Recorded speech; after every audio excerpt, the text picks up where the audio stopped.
새로운 마음으로라는 제목으로 함께 은혜를 나누겠습니다. 기도하겠습니다. 사랑과 은혜가 많으신 하나님, 오늘도 이곳에 잔치를 배설하시고 우리를 초청해 주시어서 감사드립니다. 하나님, 오늘도 하나님의 잔치에 참여한 우리 모두에게 말씀하여 주옵소서. 우리가 듣겠습니다. 또 하나님의 자녀인 우리가 어떻게 살아가야 될지를 깨달아 알게 하여 주옵소서. 예수님의 이름으로 기도드립니다. 아멘. 새해 첫 주일 하나님의 잔치에 참여하신 여러분들에게 하나님의 은혜가 함께 하시기를 바랍니다. 사람들은 새해가 되면은 기대와 희망을 품고 새 출발을 합니다. 또 새 마음을 갖습니다. 여러분들은 2026년을 시작을 하면서 어떤 마음을 갖고 계십니까? 어떤 새 마음을 가지셨습니까? 저도 한 해를 뒤돌아보면서 이런 생각을 해보았습니다. 정말 모든 것이 다 하나님의 은혜였다. 정말 기적 같은 한 해를 살아왔다. 그런 생각이 들면서 하나님, 올해는 하나님을 더 사랑하겠습니다. 작년보다 올해 하나님을 더 사랑하겠습니다. 라고 하는 그러한 마음을 갖습니다. 새해에는 우리 모든 성도들의 가정과 사업과 교회에도 기쁨과 감사가 넘치고 웃음꽃이 피어나며 좋은 일들이 흘러넘치기를 축원합니다. 새해가 되었다고 해서 모든 것들이 다 저절로 새로워지는 것은 아닌 것 같습니다. 과거의 생각이나 전통을 벗어버리고 새로운 생각, 새로운 비전, 새로운 마음으로 시작을 할 때에 진정한 새해가 되는 것이죠. 지난해에는 국가적으로는 여러 가지 정치적인 상황으로 인하여 또 가정과 직장에서 갖가지 일들로 힘들고 어려운 시간을 보낸 분들도 많습니다. 그러나 이제는 새해에는 새로운 마음으로 새롭게 시작할 수 있는 여러분들이 되시기를 바랍니다. 공동체 생활을 오래 하셨던 한 목사님이 이탈리아의 한 공동체를 방문을 했습니다. 400명이 함께하는 공동체인데 서로를 대하는 이들의 모습은 매일 아침이나 저녁이나 따뜻하고 변함이 없었습니다. 어떻게 이 공동체는 이럴 수 있는가?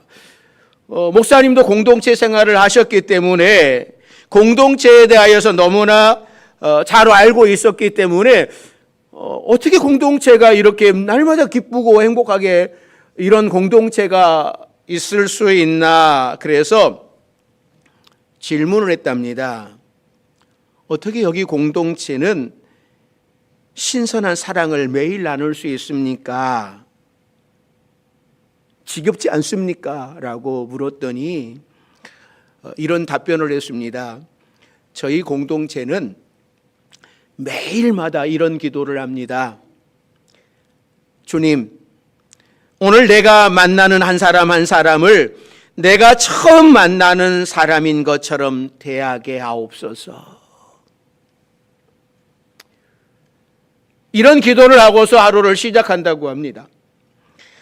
우리는 이 아내와 남편, 가족들 그리고 직장에서 교회에서 사람들을 대할 때에 이미 그의 모든 것을 알고 있는 것처럼 대합니다. 그들에 대한 계산은 이미 끝났습니다. 그동안 나한테 어떻게 대했는지를 먼저 기억을 하고 어떤 사람에게는 차갑게 또 어떤 사람에게는 따뜻하게 대합니다. 그러나 앞으로는 내가 만나는 모든 사람에게 처음 만나는 사람인 것처럼 기대감을 가지고 선입견 없이 대할 때에 신선한 사랑의 바람은 그곳에 불게 되는 것이죠.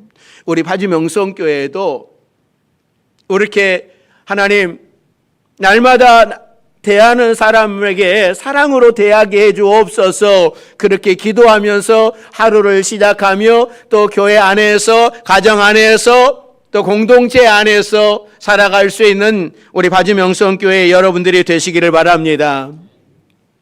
올해 우리 교회 표어는 사랑하며 섬기는 교회입니다. 우리 교회가 서로 사랑하며 섬기는 공동체가 되도록 서로 기도하면서 행하기를 바라는 마음으로 1월 한 달간 또 새벽 부흥회에 이 로마서 12장의 말씀을 계속 나누려고 합니다. 그러니까 로마서는 1장서부터 11장까지는 이 교리적인 부분을 설명을 하면서 복음을 통하여서 우리가 얼마나 많은 은혜를 누리고 살아가고 있는지를 가르쳐 주는 겁니다. 그리고 12장을 시작하면서 이제 그 하나님의 은혜를 누리며 살아가는 사람들이 복음에 합당한 삶을 살아가야 된다라고 말씀을 하는 겁니다. 그러니까 오늘 1절이 시작되는 부분을 보십시오. 그러므로 형제들아. 그러니까 그러므로 1장서부터 11장까지의 모든 말씀을 포함하고 있는 거예요. 그 크신 하나님의 은혜를 누리고 있으니, 예수 그리스도의 십자가의 은혜를 누리고 있으니 그 십자가의 사랑으로 살아가는 우리는 아무렇게나 살아가서는 안 된다. 복음에 합당하게 살아가야 된다라고 말씀을 하는 거예요. 그리고 2절에서는 마음을 새롭게 하라라고 권면을 합니다. 오늘 새해를 시작하는 우리가 이 새로운 마음으로 살아가기 위해서 해야 할 것들이 뭔지를 말씀을 하는 거죠. 첫째는 영적인 예배를 드려야 된다라고 말씀을 합니다. 성도에게 있어서 가장 중요한 것은 무엇일까요? 예배입니다. 예배가 없으면 성도는 성도로서의 삶을 살아갈 수 없습니다. 예배가 빠지면 하나님의 자녀로 살아갈 수 없습니다. 그래서 성도에게 있어서 제일 중요한 것은 예배예요. 자, 오늘 본문 1절입니다. 1절 같이 봅니다. 그러므로 형제들아, 내가 하나님의 모든 자비하심으로 너희를 권하노니 너희 몸을 하나님이 기뻐하시는 거룩한 산 제물로 드리라. 이는 너희가 드릴 영적 예배니라. 예배는 우리 몸을 하나님 앞에 산 제물로 드리는 시간입니다. 찬양팀과 찬양대의 찬양을 감상하고 대표 기도자의 기도를 들어주고 설교가 재미있고 감동이 있어주면 들어주는 구경하는 예배가 아니라 예배를 통해서 내 자신을 하나님께 드리는 겁니다. 우리는 예배를 통해서 하나님께 위로를 받습니다. 한 주간 세상에서 상처받고 힘든 영혼이 교회를 통해서 위로받고 평안을 얻으면 세상에 나가서 다시 살아갈 힘이 생기는 겁니다. 오직 예수님만이 우리의 위로와 평화가 되십니다. 그러나 위로와 평화보다 더 중요한 것은 우리가 영적으로 진정한 예배를 드려야 된다라고 하는 거예요. 그러니까 예배를 통해서 하나님을 만날 때에 거기에 위로가 있고 평화가 있습니다. 하나님을 만나지 못하고 목회자가 주는 위로, 또 성도들끼리 주고받는 위로는 힘이 되지 못해요. 하나님을 만나는 예배를 통해서 참된 위로와 평화가 찾아오는 겁니다. 예배를 잘 드리면 이 신앙과 삶이 살아나고, 예배를 드리지 못하면 우리의 영혼이 침체되고 시험에 들게 됩니다. 솔로몬은 1000번제를 드린 후에 하나님을 만나고 전무후무한 지혜의 복을 받습니다. 엘리야가 제단을 쌓았을 때에 하나님은 불로 응답을 하시고 3년 반 동안 계속되던 가뭄을 그치고 비를 주셨습니다. 여러분, 이제는 우리가 이런 예배를 드려야 됩니다. 이런 예배를 드리기 위하여 하나님께서 우리에게 교회를 주셨어요. 시간만 채우는 예배가 아니라 남이 드려주는 기도와 찬양과 설교를 감상하고 가는 예배가 아니라 내 자신을 제물로 바치면서 드리는 살아있는 예배입니다. 구약시대의 예배는 필수적으로 예물을 드려야만 했습니다. 제물을 드릴 때에는 아무 짐승이나 가져올 수가 없었어요. 하나님이 원하시는 거룩하고 흠이 없는 제물이어야 했습니다. 하나님 앞에 거룩하고 흠 없는 제물이 되기 위해서는 우리가 한 주일 동안 준비하고 와야 되는 거예요. 새해에는 무엇보다 예배에 집중하며 자신을 산 제물로 드리고 예배를 통하여 하나님을 만나고 새로워지는 여러분들이 되기를 주의 이름으로 축원합니다. 두 번째는요, 이 세대를 본받지 말라라고 말씀을 합니다. 자, 본문 2절이죠. 자, 2절 같이 봅니다. 너희는 이 세대를 본받지 말고 오직 마음을 새롭게 함으로 변화를 받아 하나님의 선하시고 기뻐하시고 온전하신 뜻이 무엇인지 분별하도록 하라. 우리는 이 세대를 본받지 말아야 됩니다. 그러니까 이 세대를 본받는다라고 하는 것은 세상의 영향을 받았다라고 하는 뜻을 가지고 있습니다. 그러니까 세상 문화는 갈수록 하나님을 거부하게 해요. 사탄이 다스리는 대로 살아가는 사람들입니다. 그러니까 양심을 버리고 이익을 위해서 따라가요. 내 이익을 위하여서 예배도 버려버려요. 내 이익을 위하여서 하나님 없는 삶을 살아갑니다. 자꾸 악한 본성대로 살아갑니다. 요즘에 갈수록 술 취한 사람들이 많아진다고 그래요. 담배는 몸에 해롭다고 하는 경고를 많이 해서 사람들이 담배는 멀리하는 경향이 있는데 어찌된 일인지 술 문화는 점점 더 강조하는 느낌을 받습니다. 그래서 정말 믿음 있는 그리스도인들이 직장 생활 속에 이 술 문화를 제일 어렵다라고 이야기를 합니다. 또 특별히 요즘 문화는 핸드폰과 인터넷이에요. 어떤 분이 쓴 책 제목에 넷플릭스가 삼켜버린 기독교. 여러분, 책 제목 가지고는 이게 잘 이해가 되지 않습니다. 이 넷플릭스가 기독교를 삼켰다. 그런데 내용을 보니까는요, 이 넷플릭스로 대표되는 이 플랫폼과 이 스마트폰에 잠식되어 사람들이 생각하는 그 생각을 상실해 가고 있다고 하는 거예요. 그러니까 기독교 역시 그들 속에 동화되어서 잠식되어 거룩한 능력을 상실하고 있다고 하는 거예요. AI가 목회자들이 하는 설교까지도 이렇게 이야기를 하면 설교문이 쫙 나온다고 그래요. 기도문은 어떨까요? 기도문도 우리 교회 이 행사 또 우리 교회 상황 딱 가면요, 기도문이 슉슉슉슉 프린터가 돼서 나와요. 무엇이 거룩이고 무엇이 옳은 것인지 구분이 안 됩니다. 사랑하는 성도 여러분, 우리는 이 세대를 본받지 말고 주님 안에서 다시 마음을 새롭게 할 수 있기를 바랍니다. 우리는 그리스도 안에서 새로운 피조물로 거듭난 사람들입니다. 우리는 하나님의 자녀입니다.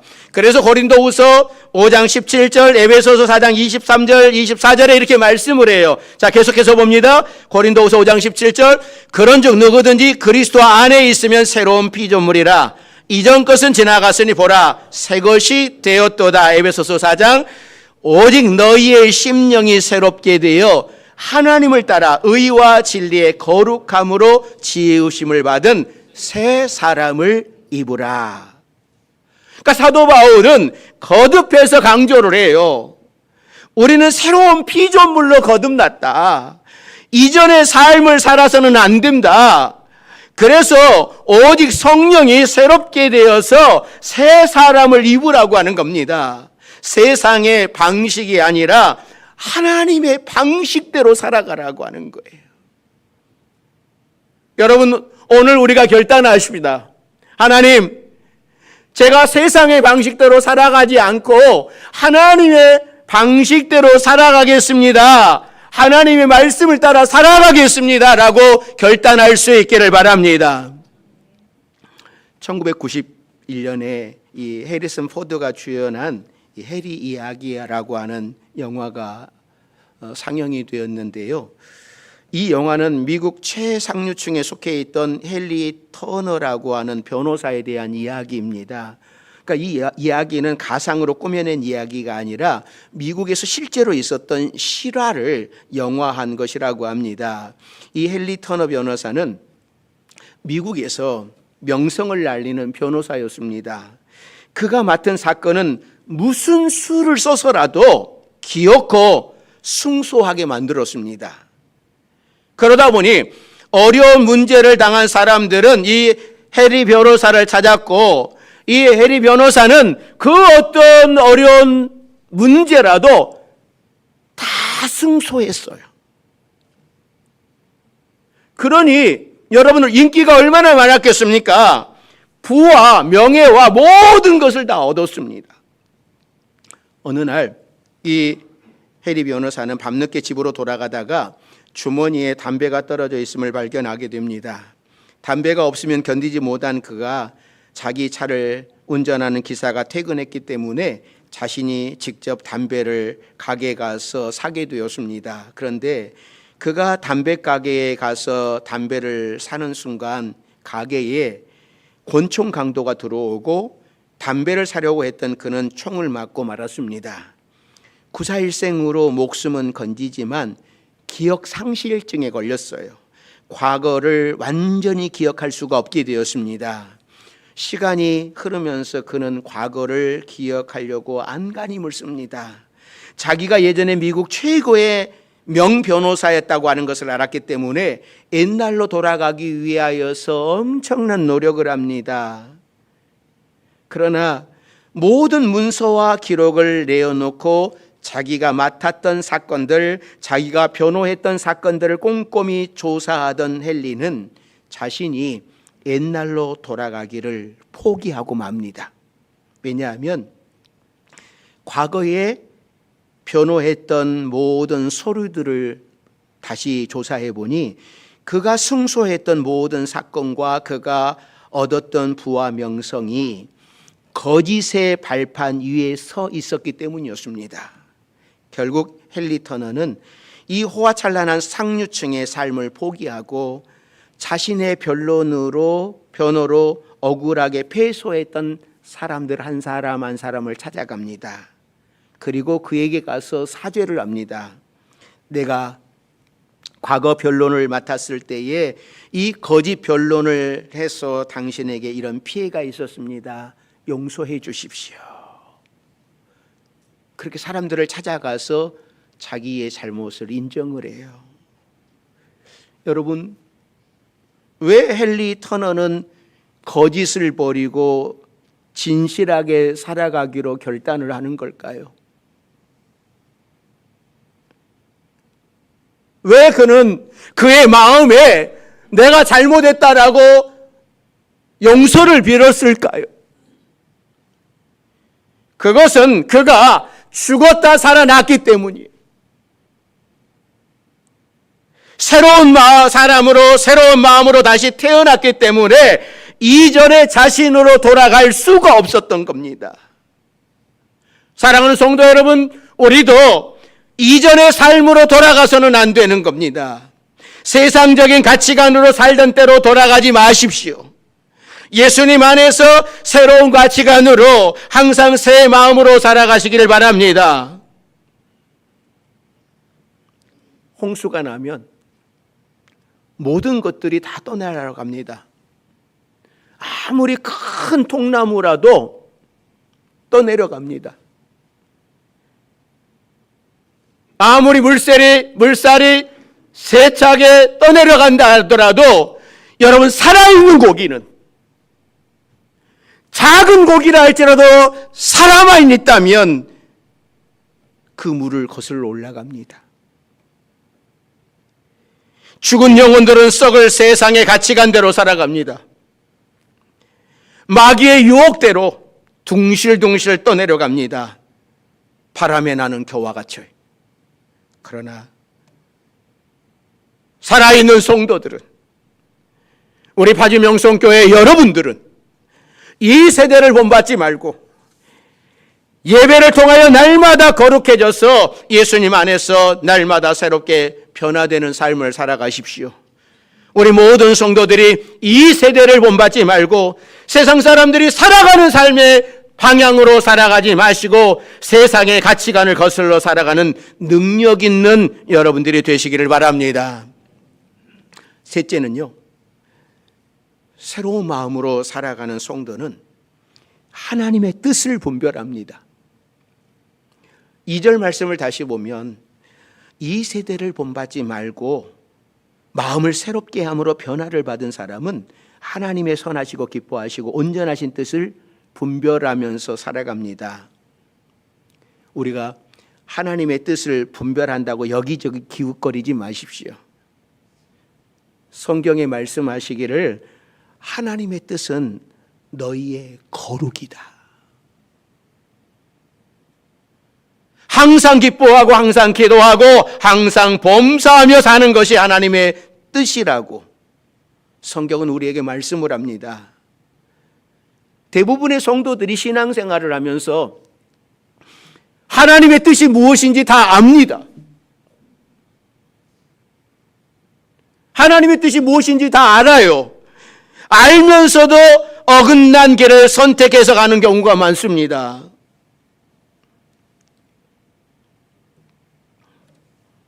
코카콜라 음료를 안 마시는 분은 거의 없을 겁니다. 저도 누가 음료 뭐 마실래요? 그러면은 사이다보다는 콜라를 선택합니다. 1981년도에 코카콜라 자산이 4억 달러였다고 하다가 16년이 지난 때에 3,500%가 성장하여서 자산이 150억 달러 정도 되었다고 합니다.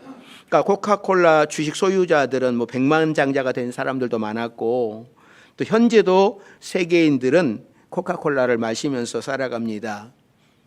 그런데 이렇게 코카콜라가 이렇게 성장할 수 있었던 이유가 뭐였을까? 이 성장에 대한 스토리가 참 많이 있지만 그 중에 이 경영주가 강조했던 말이 하나 있는데요. 어떤 말이었냐면 이 말이에요. 코카콜라의 경쟁 상대는 다른 청량 음료들이 아니라 물이다.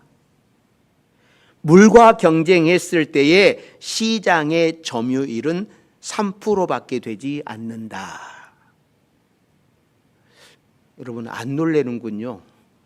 그러니까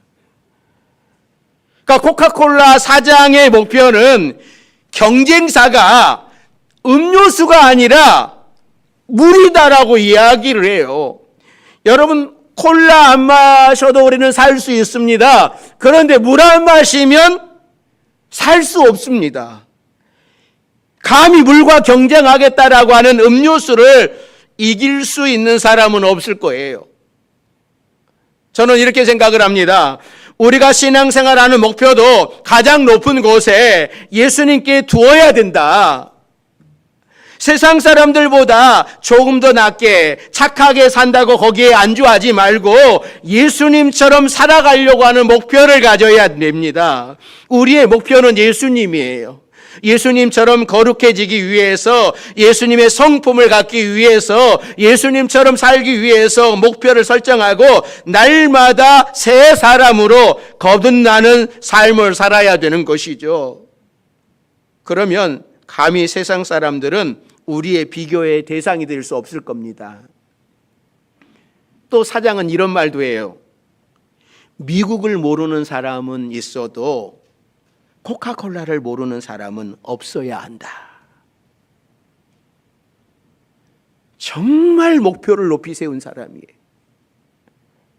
미국이라고 하는 강대국, 세계를 쥐고 있는 강대국보다 더 많은 사람이 코카콜라를 마시게 하겠다라고 하는 목표를 세워서 세계에 코카콜라가 들어가게 했습니다. 우리도 예수님을 모르는 사람이 없도록 예수님을 전파해야 되죠. 우리 파주 명성교회가 서로 사랑하며 섬기는 것을 모르는 사람이 없도록 금천과 파주에 소문나게 해야 됩니다. 새해에는 우리 교회가 이런 목표를 이룰 수 있기 위해 기도하고 있습니다. 사랑하는 성도 여러분, 새해에는 새 마음으로 하나님 앞에 나를 산 제물로 드리는 영적인 예배를 드리십시다. 새해에는 이 세대를 본받지 말고 오직 하나님의 마음으로 살아가십시오. 새해에는 하나님의 선하시고 기뻐하시고 온전한 뜻이 무엇인지 분별하며 살아가십시오. 그러면 하나님이 약속하신 은혜가 우리에게 충만히 임할 것입니다. 참으로 복된 새해가 될 겁니다. 우리 성도들이 새해를 시작하면서 새로운 마음으로 시작할 수 있기를 바랍니다. 올해는 내가 영적인 예배를 드리리라. 하나님이 받으시는 예배를 드리리라. 올해 새해에는 세상 사람들이 하나님 없이 살아가는 그 사람들의 삶을 따라서 살아가는 것이 아니라 나는 하나님의 자녀로 살아가리라. 또 하나님의 뜻을 이루며 살아가리라 라고 하는 결단할 수 있는 우리 모두가 되기를 주의 이름으로 축원합니다. 기도하겠습니다. 사랑과 은혜가 많으신 하나님, 우리에게 2026년도 새해를 주셨습니다. 우리는 하나님의 자녀입니다. 새해를 시작하면서 새 마음으로 살아가게 하옵소서. 날마다 영적인 예배를 산 제물이 되는 예배를 드리겠습니다라고 결단하게 하시고 세상 사람들이 살아가는 삶의 방식이 아니라 그들에게 영향을 주는 삶을 살아가며 하나님의 뜻을 이루겠다고 결단하오니 우리의 삶을 받아 주옵소서. 그래서 날마다 영향력을 끼치는 우리 파주 명성교회 성도들이 되게 해 주옵소서. 예수님의 이름으로 기도드립니다. 아멘.